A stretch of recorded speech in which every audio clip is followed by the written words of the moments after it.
إنه الليل يا إب.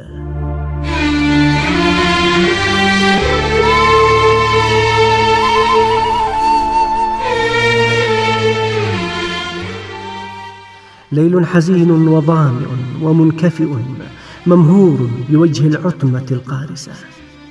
إنه الليل يا إب، أحاسيس ذاوية في قعر السكون الحذر والمرتبك، وتهويمات باردة على حافة السهاد والصقيع، وضمور في تجليات الأرق الباهت. ليلك يا إب شجون عطشة، وأحلام ظمأة، وانبجاسات جامحة، وترانيم على إيقاع المدى، واستدراجات غزرية تحت جنح الظلام الماكر.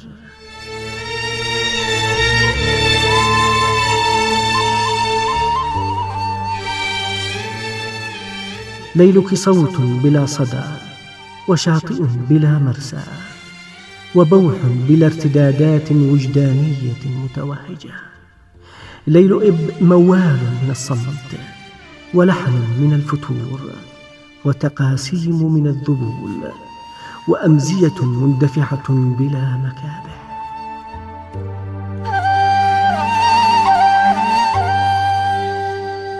في ليل إب يقف وحيدا كالبحارتنا ينبح للفراغ، ومثله قطيع من الغلابة يصرخون في وجه العدم، وينامون بلا أحلام، مثقلون بأحقاد الوحدة القاسية والمعركة اليومية العنيفة.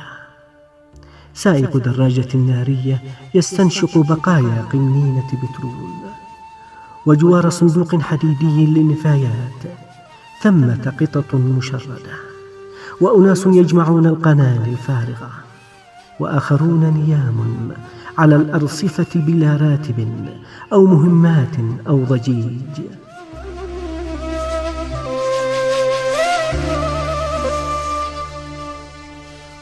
يموت الليل في إب كلما تقدم صوب الفجر، وتدنو النهايات في الغسق المنحوت من الشتات. حزينة هي شوارع إب في الليل، وقد تبدلت ملامح الجنود، وها هم عند الجولة يسألون: هويتك؟ وأين نواحات المركبة المرورية؟ ومن أين أتيت؟ وما وجهتك؟ رد مرتبك وعيون تحدق صوب الفوهات المنفلدة، وسؤال طائش من البعيد يدنو إلى مسامعي كدلو ماء ارتطم بقعر ماء غزير.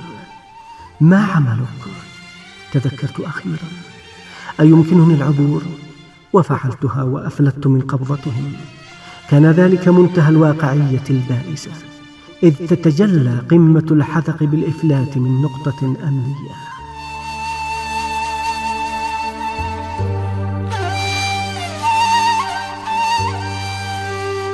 أزيز الدراجات النارية هي كل ما يوقظ أحلام الهزيع، ويعبث بلوحة السواد العظيم، ورياح تشرين الهائجة والباردة تفتح نوافذ الحسرات، وتعصف ببقايا سفينة شاردة من المجهول.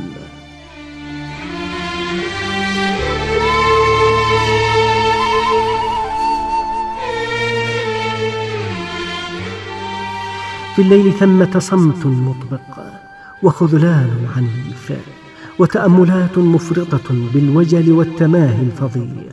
في الليل أنثى عابرة على سرير الفاقة، وثانية في أحضان المجهول، وأخرى بلا مرسى أو وجهة أو مصير.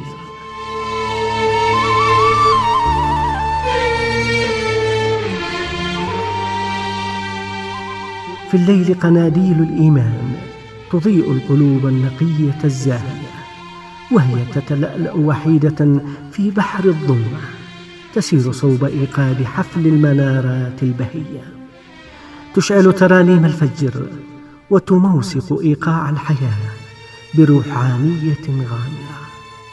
إنه الليل يا إب، ضجر الحيارى، وابتسامات العشاق، وأيقونة الإلهام، ومذاق القاتل الذي يتسامى كلما تعمق الصمت والخفوت.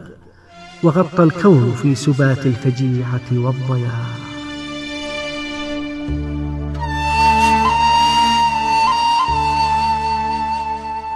المساء وأنا وكلب حينا الأنيق وقد صمت، وأنهى آخر فصول الصخب الليلي المعتاد، وخلد للنعاس في ذروة تجلياته، لأبدو وحيدا أقلب صفحات العمر ورزنامة المحطات الكثيرة، وقد غلبني النعاس في هذه اللحظة الحرجة، ولا مفر من اقتناصها واقتفاء أثرها وطمر تهويمات باتت على المحك، ولا جدوى من المضي في دروب العبث.